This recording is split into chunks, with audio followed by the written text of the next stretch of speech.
Government says some of the details still being worked on, but discussions are ongoing. The border closure specifically targets non-essential travel. Things like food, medicines, all things considered essential goods will still pass through. From Chicago, Bruce Heyman joins us, former U.S. ambassador, author of the best-selling memoir, The Art of Diplomacy, Strengthening the Canada-U.S. Relationship in Times of Uncertainty. And, Ambassador, it is definitely a time of uncertainty. It sure is. It's a tough time for all of us. You know, we're facing economic uncertainty, but most importantly, we're facing, health uncertainty. And, nothing more important in life than the health of, your family, loved ones, and including ourselves. And now that's under threat. So this is a critical time for us, not only in North America, but around the world. How exceptional is it that the border has to close to non-essential traffic?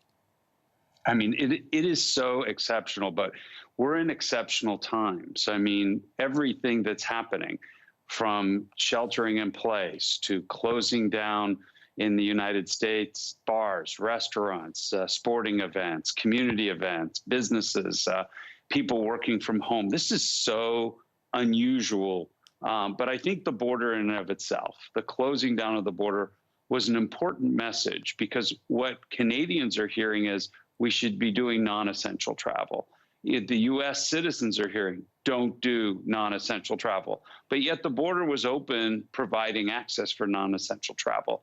And so I think it was an appropriate move. How important is it that it is done as a joint initiative with the U.S.? So I think you hit on a very important point.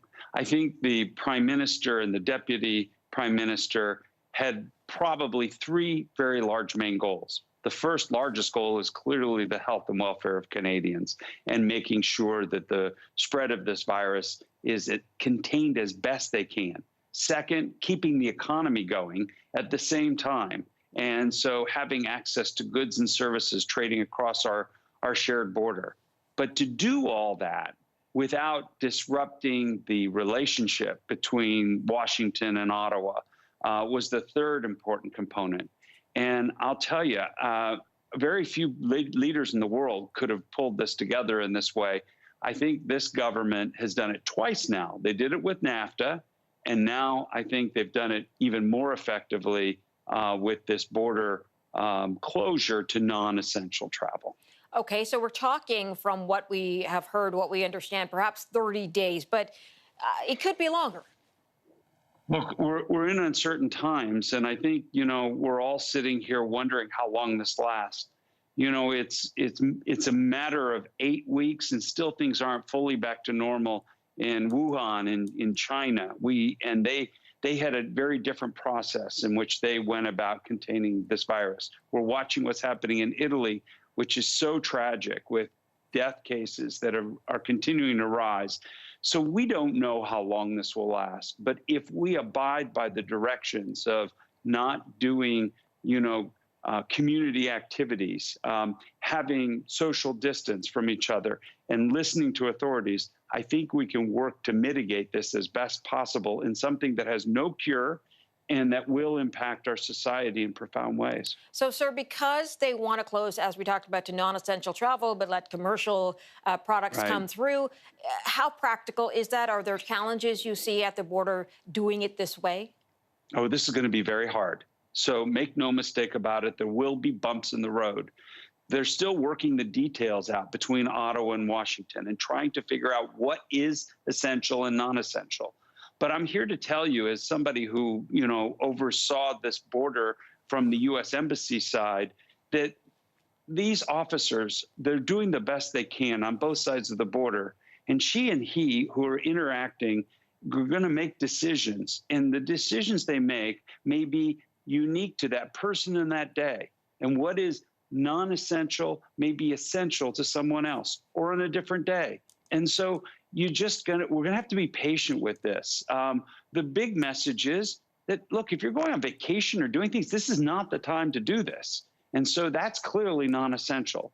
What is essential may evolve. And next week, something that's essential may not be essential today. So you're just going to have to work with authorities and understand the border guards are doing the very best they can. Not only are they looking for commercial essential goods, but they also have to keep their eyes open for somebody who has symptoms.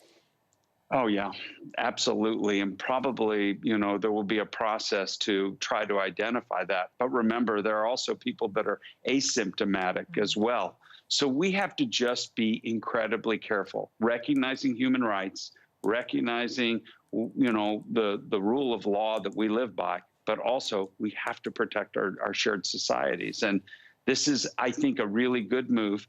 But understand we're making lots of decisions on both sides of the border that have huge implications on people's lives. And it's all with good intent to preserve life. And, we're all going through this, without a lot of experience ever having gone through this before. And we're all learning together. Bruce Heyman, good to touch base with you. Thank you for sharing with us your insight in this. Always appreciated. Be well.